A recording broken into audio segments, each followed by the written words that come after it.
nada, nenhum livro foi tão perseguido, proibido e destruído quanto a Bíblia Sagrada. E naquela época, fazer uma cópia de um livro era como construir um Rolls Royce manualmente, que era muito caro o papiro.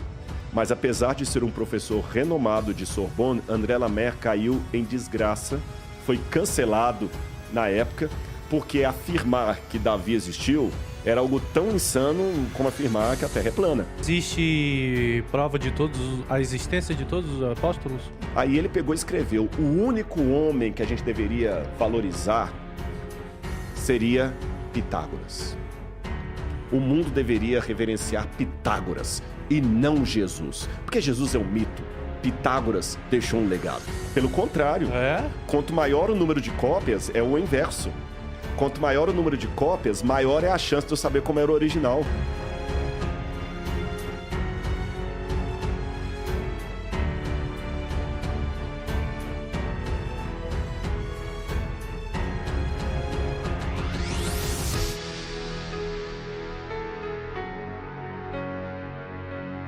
Agora, a Bíblia não. A Bíblia você encontra muito mais coisas, detalhes que a Bíblia dizia que o pessoal achava que era mentira. Posso dar uns 3 ou 4 exemplos. Mas detalhes antes de Cristo? Antes de Cristo. Quer um exemplo? Antes de 1860, havia quase uma crença generalizada de que a Babilônia nunca existiu. Você tinha 3 fontes que falavam da Babilônia: Berosso, Heródoto e a Bíblia. E os críticos da Bíblia falavam: isso aqui é um mito. Falar da Babilônia nessa época, na academia, principalmente quando já tinha lançado a Alta Crítica, era como se eu falasse hoje de... Terra plana. Terra plana. Terraplanismo. Exatamente. É quase isso. Aí, eu vou dar um exemplo mais antigo, vou dar um exemplo mais recente. Aí fala assim: é ridículo. Aí até que começaram a encontrar os primeiros tabletes cuneiformes e começaram a decifrar e acharam que existiu Nabucodonosor. Aí veio Henry Layard, começou a explorar Nínive e começaram a encontrar. Depois, Robert Coldway, em 1899, por 14 anos, ele escavou a colina de Hilá, em Bagdá, e encontrou a Babilônia. Aí os caras viram: pô, o Nabucodonosor que a Bíblia falou existiu, a Babilônia existiu, mas aí eles pegaram um lance. Todos os tabletes que contavam a lista dos reis da Babilônia terminavam em Nabonido. E segundo a Bíblia, o último rei da Babilônia, você pode ler na sua casa, Daniel capítulo 5, chamava-se Belsazar. E a Bíblia fala que Belsazar estava dando uma festa na casa dele quando o exército da Medopécia tomou a Babilônia, destruiu a Babilônia e o rei foi morto. A Bíblia dava essa versão, mas as listas diziam que o último rei foi Nabonido e não aparecia nenhum Belsazar. Até que... e muitos na época falavam o seguinte: você está acreditando na Bíblia? A arqueologia já provou que a Bíblia está errada. Já tinha isso naquela época. Até que William Talbot estava trabalhando no Museu Britânico e ele descobriu nos tabletes ali, porque tinha muitos tabletes ali, para traduzir isso é demorado, um texto que era a oração de Nabonido. E nessa oração de Nabonido, ele fazia oração ao deus Marduk e ele pedia proteção ao seu filho primogênito, o príncipe Bel-Ur-Achar, que é Belsazar. Aí o Talbot falou: puxa, Belsazar existiu mesmo, a gente estava errado. Aí os mais crentes na Bíblia triunfaram. Aí, tá vendo? Olha. Mas ele falou: calma, vocês estão triunfantes demais. Isso não quer dizer que ele foi rei. Isso não quer dizer que ele foi rei, que ele está falando que ele é príncipe. Uhum. Só que depois descobriram outros tabletes chamados a Crônica de Babilônia, as Crônicas Babilônicas. E nesses tabletes diziam que Nabonido ele vivia fora da Babilônia a maior parte dos anos. E ele estava em Teimã quando a Babilônia foi atacada pelos Medo-Persas. E quem assumia no comando era o filho dele, Belsazar. Aí você vai para a Bíblia, e a Bíblia mostra o seguinte, que quando Belsazar estava na festa lá, mamando e tudo mais, ele queria dar um prêmio para o profeta Daniel. Ele falou o seguinte: Daniel, se você fizer o que eu estou pedindo, você será o terceiro no meu reino. Aí a gente entendeu porque que a Bíblia fala que seria o terceiro, porque ele mesmo era o segundo. Aí os caras enfiaram a viola no saco, mas agora falaram: não, tá bom, Nabucodonosor existiu, Belsazar existiu, mas Daniel não existiu. Quer dizer, então os caras inventam. Tem muito preconceito também. Não tem lógica. Vou dar um exemplo recente, como é que a academia também é preconceituosa, porque tem preconceito na academia também. Até os anos 1990, diziam que Davi era um mito, porque a gente não tinha fora da Bíblia, nenhuma comprovação arqueológica contemporânea que falasse de Davi. Eu só tinha a Bíblia. Aí eles argumentavam, falavam o seguinte, se Davi existiu, cadê a prova? Se ele foi um grande rei assim, né? Se o Rodrigo foi ao Flow mesmo, cadê o vídeo? Só que eu trabalho com fragmentos de história. Aí, em 1992, um professor da Universidade de Sorbonne, chamado André Lemaire, um dos maiores epigrafistas da Europa, foi ao... Epigrafista. Epigrafista é aquele que trabalha em inscrições antigas e decifra as inscrições antigas. Tá. Aí ele foi ao Museu do Louvre e lá tem uma pedra preta de todo tamanho chamada Estela de Mecha. Essa Estela de Mecha é uma estela comemorativa que foi encontrada lá na Jordânia, mas ela foi fragmentada por um acidente lá, ela só estava uns pedaços.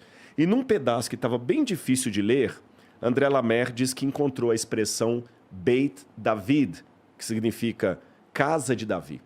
Era uma prova que Davi existiu, fora da Bíblia.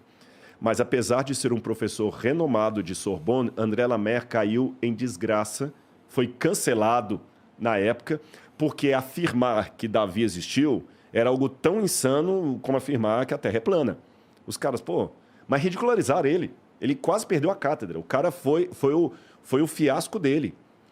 Ninguém acreditava nisso, mas olha o preconceito. Por que Davi não existiu? Porque a gente já sabe que não existiu.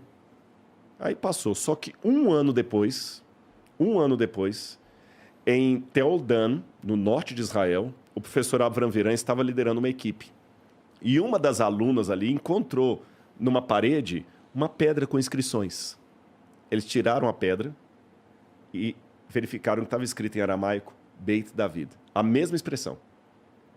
Nossos críticos na época piraram. Os caras falaram assim, não é mentira, isso não encontrou nada não, isso aí foi forjado, a pedra é falsa.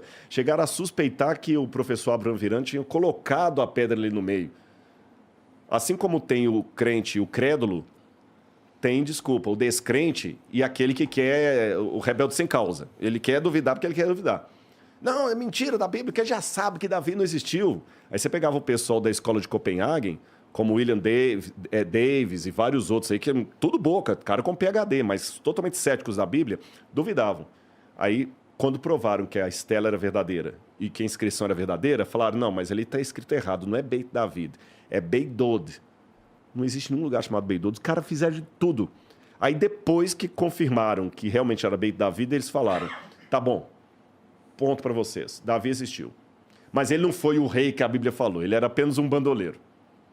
Quando foi agora, em 2020... recente pra caramba. Exatamente. Um pessoal da Universidade de Sorbonne desenvolveu um outro estudo lá que pega as letras assim, que estão bem apagadas e consegue colocar sem ser vazado, sabe, para cá. E aí ficou claro a leitura lá daquela pedra que estava lá no Louvre. Uhum. E comprovaram que André Lemaire estava certo, quando ele leu lá atrás que ali estava escrito Beit David. Só que na época ele leu com lupa. Hoje conseguiu ler com tecnologia. Então nós temos duas comprovações arqueológicas da existência de Davi. Mas eu estou contando essa história aqui para você ver como é que o pessoal às vezes também é chato em duvidar, sabe? Não tá, porque não tá. A gente já está comprovado que não tá, não pode ser. Por que não pode ser? Não, porque a gente sempre ensinou que não é. Hoje existe prova de a existência de todos os apóstolos? Não. Na verdade, até eu vou responder sua pergunta de maneira mais ampla. Eu não tenho uma comprovação arqueológica para cada capítulo da Bíblia, cada versículo. Mas isto não é apenas em relação à Bíblia, é em relação à história como um todo. Por exemplo, milhares de tabletes com inscrição cuneiforme foram encontrados, mas hoje calculam-se que isso não é nem 3% do que foi produzido no passado. Em 2016, encontraram uma dinastia egípcia inteira que estava desaparecida e ninguém sabia que existiam. Até então as pessoas nem levavam em consideração porque não sabiam que essa exatamente, o linhagem faraó existia. Senebekai. Se você perguntasse para mim de 2016 para trás, para mim ou para qualquer egiptólogo, que eu não sou egiptólogo, quem foi o faraó Senebekai? Não existiu nenhum faraó Senebekai. Mas como não? Ele não está na tabela de Turim, na lista dos faraós de Turim, ele não está na lista dos faraós... Nós temos várias listas faraônicas, e ele não está em nenhuma. Quando foi em 2016, descobriram o túmulo dele lá com o cartucho. Cartucho é aquele nome egípcio que vem um negócio assim, né? com o nome escrito ali, Senebekai, faraó. Com toda uma dinastia que ninguém sabia que existiu. Se uma dinastia faraônica inteira desapareceu sem deixar rastros, Alexandre o Grande, eu não tenho nenhuma comprovação contemporânea a Alexandre que fale da morte dele. O túmulo de Alexandre ninguém sabe onde é até hoje.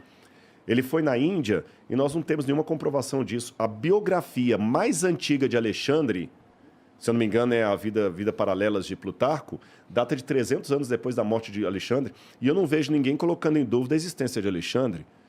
Mas Jesus tem que ter dúvida. Então, a primeira coisa que eu tenho que aprender, qualquer história, olha, eu dei exemplo dos egípcios, da Grécia, qualquer história passada é um quebra-cabeça de 10 mil peças, das quais só sobraram as 200. Então, a pergunta não é se eu tenho um achado para cada parte da Bíblia. A pergunta é, por amostragem, o que se descobriu confirma a história bíblica ou desmente? E a resposta para mim está na letra A, confirma. A maioria das coisas encontradas? A maioria das coisas encontradas. Jesus... Agora, olha que curioso. Vou dar um exemplo a você do preconceito. Um dos maiores gênios que já surgiram aí, na vida, um matemático, inclusive ganhou o prêmio Nobel, foi Bertrand Russell.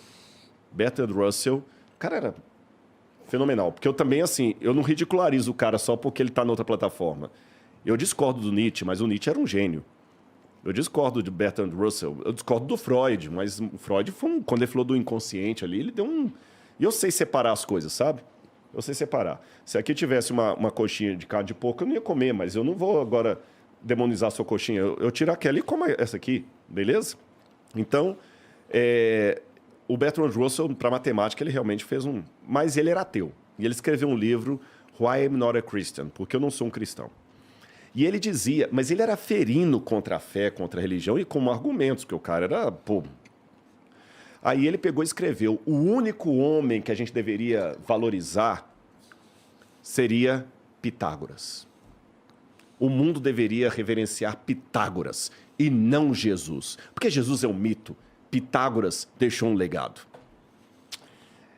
Agora, ao mesmo tempo que era um gênio, culto, ganhou o prêmio Nobel na área de matemática, com todo respeito, que asneira Bertrand Russell disse. Sabe por quê? Se você for checar a um especialista em história grega, nós não temos nem certeza se Pitágoras existiu. E o famoso teorema que leva o nome dele já era usado pelos gregos, pelos egípcios, séculos antes dele. Até o título Teorema de Pitágoras é um mito. Porque não existe nenhuma... E se tiver um matemático não assistindo, ele pode falar se eu estou falando bobagem ou não. Não existe nenhuma confirmação arqueológica, histórica, que Pitágoras sistematizou o famoso Teorema de Pitágoras. E os egípcios já usavam na sua engenharia antes, na sua engenharia e tudo mais. E até hoje eu não vejo nenhum matemático ateu pedindo desculpas por falar do Teorema de Pitágoras. E até se Pitágoras existiu, se ele existiu, eu acredito que ele existiu, o máximo que a gente sabe é que talvez ele foi um cara mais místico do que um matemático. Agora, Jesus, eu tenho comprovação da existência de Jesus em Flávio Josefo, Tácito, Suetônio, só para citar alguns. O que são isso? O que são essas coisas que você citou? Tácito e Suetônio, por exemplo, são autores romanos que confirmam a existência de Jesus de Nazaré. Da época, do primeiro século. Você encontrou esses textos. Sim, a humanidade encontrou esses textos. O Flávio De Josefo, que data? O Tácito e Suetônio estão no final do primeiro século. Final do primeiro século. Flávio Josefo está na segunda metade do primeiro século. Você tem outro também agora que eu vou lembrar. O Talmud babilônico. O Talmud também menciona Jesus. Então, nós temos mais evidências históricas sobre Jesus do que sobre Pitágoras. Aí vem o camarada lá, genial, Bertrand Russell, e fala, Jesus era um mito, Pitágoras que era histórico. Desculpa, aí do ponto de vista histórico, ele que está sendo crédulo. Aí eu não tenho fé suficiente para ser um ateu. Você entendeu? Nesse sentido, eu não tenho. Aí o pessoal, o que acontece? O problema é que o pessoal, às vezes, coloca a Bíblia como sendo uma coisa ridicularizada, é coisa besteira, é só crente. Eles pensam sempre no crente como aquele gado. Não é, gente. E vou mais além. Vou comparar Jesus com Alexandre o Grande. Eu, particularmente, acredito que o Evangelho de Marcos foi composto por volta do ano 50. Eu tenho evidências da papirologia, não vou destrinchá-las aqui por questão de tempo, mas mesmo aqueles que colocam os evangelhos todos depois do ano 70, eu coloco como sendo anterior ao ano 50, 60. Mas mesmo aqueles que colocam os evangelhos depois do ano 70, os evangelhos estão distantes de Jesus 30 anos. Só que a biografia de Alexandre, mais antiga, está distante dele 300 anos. E dessa biografia de Alexandre, que está distante dele 300 anos, a cópia mais antiga que eu tenho está mais 300 anos na frente. Então, eu tenho que supor que essa cópia de 300 anos depois esteja fiel... A última coisa que vocês ouviram e torcer para isso ser fiel Então, à vida dele. Exatamente. Agora, os evangelhos estão distantes de Jesus apenas algumas décadas. E você pega o fragmento do evangelho de João, o papiro, o P52, se eu não me engano, que é nossa, fugiu agora. Daqui a pouco eu vou lembrar. É um texto de João, do evangelho de João, que data aproximadamente do ano 130. Ele está distante do original de João apenas uns 30 anos. Olha a diferença. Nossa, a gente fugiu agora. O nome do papel é o P... a gente tem um nome, acho que é o P52, se não me engano. A gente data, coloca o Johns Highlands, o nome vulgar dele é Johns Highlands, porque ele está na biblioteca de Johns Highlands, mas ele tem o número técnico dele. Aí você pega... Vou dar um último exemplo para vocês aqui. Eu estou contando tudo isso porque a galera que está assistindo não imagina que o lado da crença tem todo esse academicismo que estou apresentando. Eu não imaginava. Vou pegar dos livros antigos da humanidade, o único livro mais bem documentado em termos de cópia é a Ilíada de Homero. A Ilíada de Homero. Esse tem muitas cópias. Tem umas 1000... Estou falando cópias antes da invenção da escrita, tá? Da imprensa, de Gutenberg. Nós temos umas 1.400 cópias da Ilíada de Homero. Fora a Ilíada de Homero, quando eu pego, por exemplo, as Guerras Gaulesas de Júlio César, eu tenho 6 cópias. Quando você pega a Ética Nicômaco de Aristóteles, você tem talvez umas 12 cópias. Quando você pega a Tetralogia, você tem umas 5, 6 cópias. Uma disparidade absurda. Aí, quando eu pego só o Novo Testamento grego, eu tenho mais de 5.800 cópias. Só o Novo Testamento em grego. Não estou contando as cópias em hebraico. Quando tu fala Novo Testamento, é todo o Novo Testamento? Todo o Novo Testamento. Eu tenho mais de 5.800. É possível que não tenha se deturbado alguma coisa aí. Não, pelo contrário. Quanto maior o número de cópias, é o inverso. Quanto maior o número de cópias, maior é a chance de eu saber como era o original. Nossa, que curioso. O porque oposto, você tecnicamente falando, é o consegue contrário. comparar o que tem de diferente entre esse monte de cópia. Exatamente. Por quê? Porque se eu só tenho 2 cópias disso aqui, e uma está falando Bernardo, outra está falando mercado... Não, aí ferrou. Eu tenho 50% de chance de estar certo uma ou outra. Agora, se eu tenho 10 cópias e 9 estão falando mercado e só uma está falando Bernardo, eu consigo saber qual que era o original. Sim. Você entendeu? E isso eu estou contando só o texto grego. Que se eu pegar as traduções dos pais da igreja, as primeiras traduções da Bíblia ali, eu vou para mais de 42 mil cópias da Bíblia. Agora que vem o irônico da história. Nenhum livro, nem a Eneida de Virgílio, nem os diários de Marco Aurélio, nada, nenhum livro foi tão perseguido, proibido e destruído quanto a Bíblia Sagrada. E naquela época, fazer uma cópia de um livro era como construir um Rolls Royce manualmente, porque era muito caro o papiro. E os cristãos eram pobres na sua maioria. Eram pobres. E muitas Bíblias foram queimadas, destruídas. Na época de Diocleciano, por exemplo, ele mandou queimar todas as Bíblias. E mesmo quando o catolicismo teve a sua hegemonia na Europa, havia um cânon, por exemplo, eu vou lembrar qual é o nome do Papa aqui, que ele proibia os cristãos de terem Bíblias. E Bíblias eram queimadas a rodo. Nenhum livro foi tão queimado. Agora, olha o contraste da história. A Bíblia foi o livro mais queimado, mais destruído, mais proscrito, mais proibido, e é o livro que deixou a maior quantidade de cópias manuscritas. Os livros que não eram proibidos não foram tão bem preservados. Mas isso se dá a importância da Bíblia. A Bíblia, o poder da palavra está ali. Exatamente. Tipo, até o filme... O livro de Eli retrata muito bem isso. O livro de Eli. Que, cara, com a Bíblia, você pode mudar o mundo. Com a Bíblia você pode fazer um bem absurdo, mas também pode fazer um mal Claro. absurdo com a Bíblia. Assim como é feito um mal com a Bíblia. A gente sabe Claro. disso. Tipo, tem pessoas que usam a Bíblia para ganho próprio e entre outras coisas. Então, desde a criação da Bíblia, eu acredito que a Bíblia foi perseguida por causa disso. Era um livro perigoso. Era um E é livro isso muito que eu perigoso. pergunto aos meus colegas que não aceitam, que não acreditam na fé.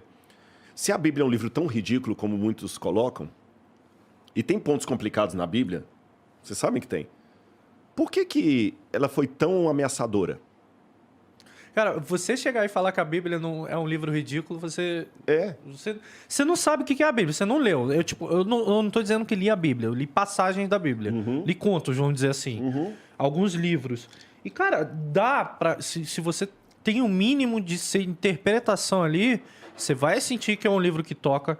Tipo, nos cultos, as palavras usadas pela Bíblia são aquelas que emocionam, são aquelas que curam por dentro. E transformam. E transformam. Tipo, o poder da palavra na Bíblia... E olha que eu não sou cristão, não sou crente, mas eu consigo reconhecer isso. Tipo, é um absurdo. Então, dá pra perceber o porquê que a Bíblia foi tão perseguida. Porque, com certeza, tipo, em uma pequena civilização que é ignorante, que não tem um conhecimento, se você chega com uma Bíblia debaixo do braço e começa a pregar, brother... Eu sei que alguns agora podem estar ouvindo você perguntando assim, tá, mas e aqueles missionários que foram lá e acabaram com a cultura local e tudo mais? Deixa eu responder duas coisas. Tem um camarada chamado Kata Ragoso, ele já morreu. E ele era da Papua Nova Guiné. E ele se converteu para a Bíblia. E aí, quando ele se converteu, ele passou a usar a roupa dos missionários, só que ele usava saia e ficava de pé no chão. Um cabelo desse tamanho. Aí um desses antropólogos, assim, é ridículo, os missionários acabaram com sua cultura. Ele falou, acabaram? Ele ouvindo assim, calmamente, acabaram com sua cultura. Aí o Catarragoso, coloca na internet, vai aparecer até a foto do Catarragoso, não sei se tem como colocar aí. O problema é digitar isso. Não, Cata com K, Cata e Ragoso, não sei se é Ragoso com S ou com Z, vai aparecer a foto dele aí, no Google. Cata Ragoso, são duas palavras, né? Cata Ragoso.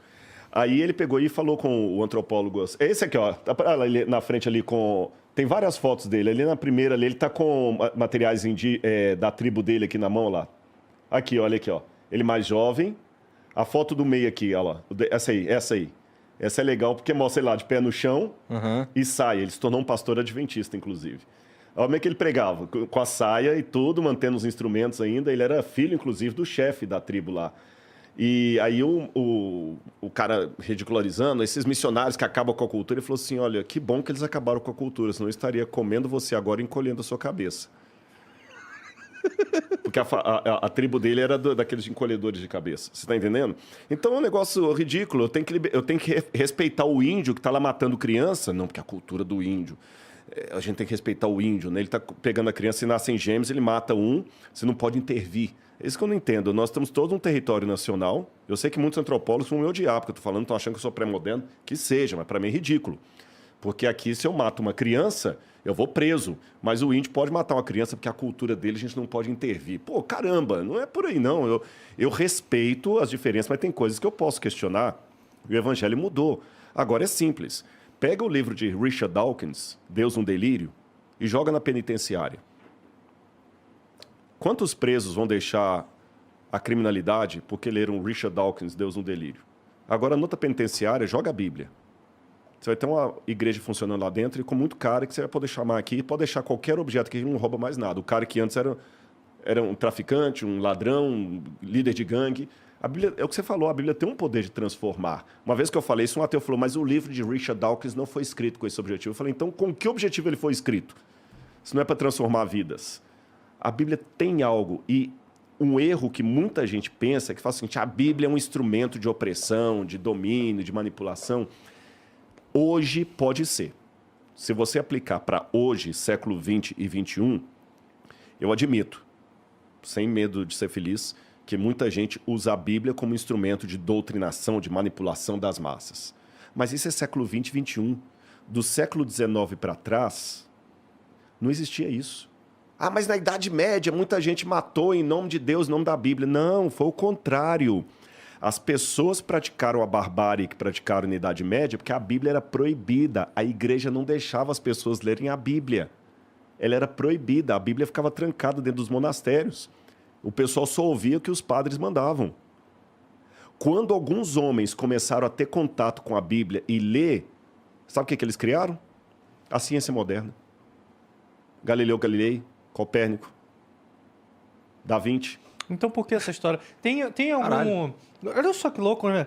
Mas eu te pergunto, tem alguma Bíblia hoje onde ela é ilustrada e documentada?